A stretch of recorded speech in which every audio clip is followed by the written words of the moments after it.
Olá, dentro do nosso projeto de videoaulas, hoje vamos falar sobre a nitrificação, um importante processo biológico do ciclo do nitrogênio. Conceitualmente falando, a nitrificação nada mais é do que a oxidação do amônio, com a consequente formação de nitrito e nitrato. Nas aulas presenciais de nutrição de plantas e microbiologia agrícola, tenho falado para os meus alunos que este processo tem importantes implicações no manejo de ecossistemas agrícolas e também no funcionamento geral do ciclo do nitrogênio em ecossistemas naturais.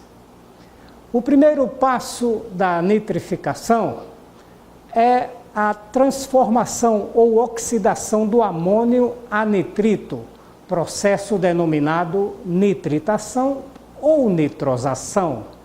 E as reações que apresentamos aqui são relativas a este processo. A nitritação, antes da formação do nitrito, ocorre a produção de um composto intermediário, chamado hidroxilamina, a partir da reação do amônio com o oxigênio, de acordo com esta reação número 1. Então, este composto formado é chamado de hidroxilamina. E na reação 2, ocorre a formação propriamente dita do nitrito, com a reação da hidroxilamina com a água, formando o nitrito, não é? E dando origem aos elétrons e íons de H+.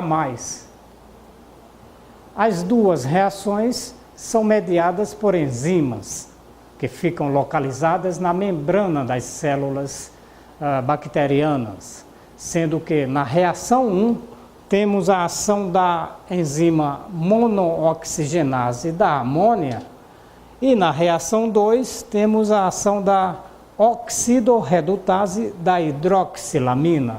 Então, a ação dessas enzimas é que vão resultar na formação do nitrito. A oxidação do amônio para nitrito consiste numa transferência de elétrons, que produz cerca de 65 quilocalorias por mol de amônio oxidado. Esta energia é utilizada pelas bactérias para o seu metabolismo. E este passo da nitrificação é realizado exclusivamente por bactérias quimiolitotróficas, destacando-se os gêneros Nitrosomonas e Nitrosóspira. Aqui apresentamos alguns representantes desses gêneros. A espécie Nitrosomonas europaea, uma espécie que eu não consegui identificar, mas é do gênero Nitrosomonas, e do gênero Nitrosóspira, essa espécie é chamada Nitrosóspira multiformes. Segundo alguns autores, inclusive, este último gênero é um dos mais frequentes, predominando em muitos solos. Como eu falei no início, este processo da nitrificação, no geral, tem importantes implicações. E a nitritação, como a gente vê aqui na reação 2, resulta também na produção e na liberação de prótons que vão ser depositados no meio. Desta forma, diversos experimentos têm demonstrado que a atuação dos oxidantes do amônio é responsável pelo abaixamento do pH, tanto em condições naturais quanto nos agroecossistemas, sendo que nesses últimos, a utilização de fertilizantes portadores de amônio tende a agravar o problema, pois os altos níveis de amônio jogados no solo estimulam a atividade dos agentes nitrificantes. O segundo passo da nitrificação é a oxidação do nitrito a nitrato. processo denominado nitratação. A nitratação é uma reação de uma etapa, cuja estequiometria está aqui apresentada, ou seja, uma molécula de nitrito reage com meio oxigênio, resultando em uma molécula de nitrato. Esta reação produz aproximadamente 18 quilocalorias por mol de nitrito oxidado. Esta energia é utilizada pelas bactérias no seu metabolismo. A reação ainda é catalisada por uma enzima ligada à membrana citoplasmática bacteriana, denominada oxirredutase do nitrito. As bactérias oxidantes do nitrito são filogeneticamente mais diversificadas do que as oxidantes do amônio. Os gêneros Nitrobacter e Nitrospira são os principais oxidantes do nitrito na maioria dos solos, e aqui apresentamos alguns representantes destes gêneros: células de Nitrobacter e células do gênero Nitrospira.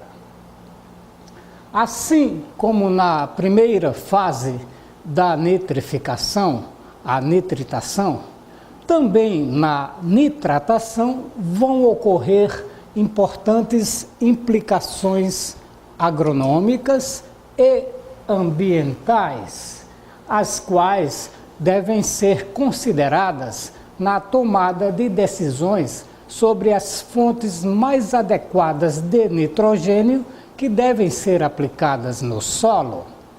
Com a predominância do nitrato no meio após a nitratação, há maior absorção deste ânion pelas plantas e, desta forma, elas gastam mais energia e elétrons para reduzir o nitrato e transformá-lo em aminoácidos.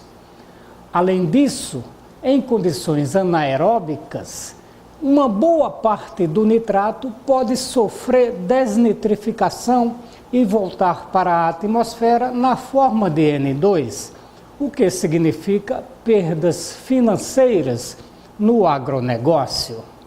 Do ponto de vista ambiental, a formação do nitrato é considerada também altamente impactante, pois este ânion lixivia facilmente, podendo contaminar os lençóis freáticos. Pelos motivos expostos, parece vantajoso tentar manter o nitrogênio no solo na forma de amônio. E, neste sentido, cientistas têm tentado há décadas produzir em laboratório inibidores da nitrificação, visando otimizar o uso do nitrogênio no solo, nos ecossistemas agrícolas e minimizar os impactos ambientais negativos que a nitrificação proporciona. Atualmente, alguns inibidores à base de acetileno e cloro já estão disponíveis no mercado, e o uso destes produtos, tanto em experimentos quanto em sistemas produtivos, tem proporcionado ótimos resultados. É preciso esclarecer que as reações de oxidação apresentadas nessa aula são feitas exclusivamente por bactérias autotróficas do grupo das quimiolitotróficas.